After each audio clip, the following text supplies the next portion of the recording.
ભારતીય સંસ્કૃતિનું પેઢી દર પેઢી વહન કરી રહેલ ગ્રામજનો મહેસાણાના મોદીપુર ગામે ભુવનેશ્વર મહાદેવનો યોજાયો મૂર્તિ પ્રાણ પ્રતિષ્ઠા મહોત્સવ.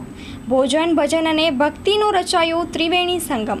આ મંદિર લગભગ 150 થી 200 વર્ષ પુરાણું હતું. એને 100 વર્ષ પછી લગભગ અમે 150-200 વર્ષ પુરાણું હતું, પણ એનો જીર્ણોદ્ધાર કરીને નવું મંદિર બનાવ્યું. મંદિરનું મહત્વ તો મોટામાં મોટું છે. દેવોના દેવ મહાદેવ, આ મહાદેવનું મંદિર છે. ગામની વસ્તી લગભગ 1500 જેવી છે. આ મહાદેવની એવી આસ્થા છે જે દરેકની મનોકામના પૂર્ણ કરે. મહત્વ જે દરેકની મનોકામના પૂર્ણ કરે. આ મહાદેવ અમારા ગામના અને અમારા ગામની આ કુળદેવી જે બ્રહ્માણી માતાનું મંદિર, આજ સુધી અમારા ગામના છોકરા કે ગમે તે બહાર રહેતા હોય નોકરી, આજ સુધી એક પણ કિસ્સો એવો નથી કઈ એક્સિડન્ટમાં નવયુવાનનું મોત થયું હોય. આ મહાદેવનો જે જીર્ણોદ્ધાર કર્યો એનો પુનઃ પ્રતિષ્ઠા કરી અને આખા ગામની દરેક જ્ઞાતિના લોકોએ આનો લાભ લીધો. 3 દિવસથી પ્રસંગ ચાલુ. રોજ 2000 માણસનો અહીંયા લાભ લીધો. આ મોદીપુર ગામના પાદરમાં આવેલું ભુવનેશ્વર મહાદેવનું મંદિર એ સેંકડો વર્ષ જૂનું મહાદેવજીનું મંદિર હતું. આ અમારા ગામના ભાઈ શ્રી વિસાભાઈ દલાભાઈ પટેલ અને ઈશ્વરભાઈ દલાભાઈ અને ગાડાભાઈ દલાભાઈ, આ ત્રણેય ભાઈઓ છે. એમને વિચાર આવ્યો કે આ બહુ પૌરાણિક મંદિર છે અને ગર્ભગૃહમાં પૂજા કરવામાં થોડી તકલીફ પડતી હતી, એટલે કે આનો જીર્ણોદ્ધાર કરી અને નવું મહાદેવજીનું મંદિર બનાવીએ. એટલે એમને આની શરૂઆત કરી. શરૂઆતમાં 15,51,000 રૂપિયા દાન આપ્યું અને પછી એમના શુભ આશયથી, સારા વહીવટથી આખા ગામે એમણે જેને કહ્યું એ બધાએ સહકાર આપ્યો અને આ નવીન મંદિર આજે એ મૂર્તિ પ્રાણ પ્રતિષ્ઠા મહોત્સવ ઉજવાયો છે. ખાસ કરીને મંદિરનું મહત્વ વિશે શું? આ ગામ એ મૂળ એ ગોસ્વામી જે નાગા બાવા હતા એમનું આ ગામ વર્ષો જૂનું. એટલે આ જે પૌરાણિક મંદિર હતું, જૂનું મંદિર, એ કેટલા વર્ષ પહેલાં બન્યું હતું એ કોઈને ખબર નથી.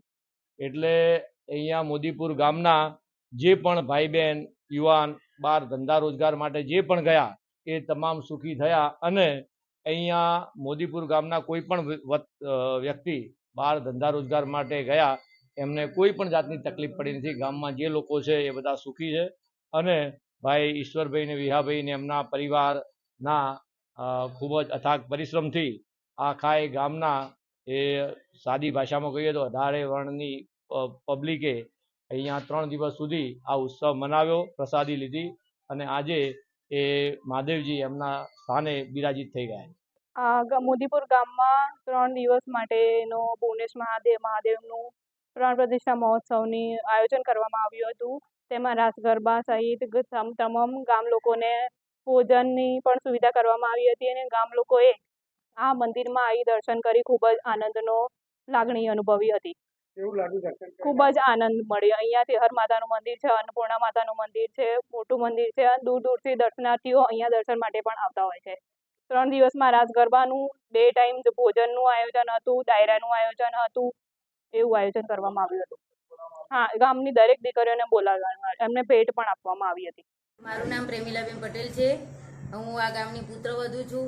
તો આ મહાદેવના અમને પરચા ખૂબ અડેલા છે. અમે અહીંયા રહેતા હતા ત્યારે બી દર્શન કરવા આવતા હતા અને આ 3 દિવસનું જીર્ણોદ્ધારનો મંદિરનું પ્રાણ પ્રતિષ્ઠા મહોત્સવ કર્યો તો અમે ખૂબ આનંદ કર્યો, ભજન કર્યા, કીર્તન કર્યા, ગરબાની ખૂબ મોજ કરી.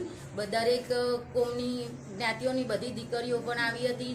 ખૂબ મજા કરી, એમને ખૂબ આનંદ થયો અને એમને આનંદ થયો તો અમને પણ આનંદ થયો. શું દાદા વિશે શું જાણો છો તમે? દાદાના પરચા બહુ છે. હું અહીંયા હતી ત્યારે બી હું દર સોમવાર શ્રાવણ મહિનામાં અહીંયા દૂધ પાણી ચડાવતી હતી, દર્શન કરતી હતી.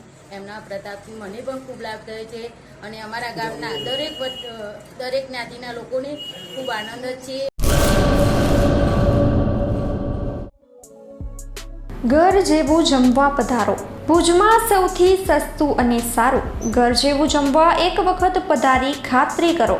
શુદ્ધ શાકાહારી, સ્વાદિષ્ટ અને ચટાકેદાર ભોજન જમવા આજે જ પધારો. સવારે ચા નાસ્તો, બપોરે તથા સાંજે રાત્રે જમવાનું ચાલુ છે. ટિફિન સેવા પણ ચાલુ છે. માસિક છૂટક જમવાનું ચાલુ છે. બહારના નાના મોટા ઓર્ડર ઉપર ખાસ ધ્યાન આપવામાં આવશે. સંપર્ક અતુલભાઈ મોતા 961928 9082860028. એકમ ભવન મધ્યે રહેવા જમવાની સાથે ડાઇનિંગ હોલ, બેન્ક્વેટ હોલ તથા રૂમોની પણ સુંદર સવલતો ઉપલબ્ધ છે.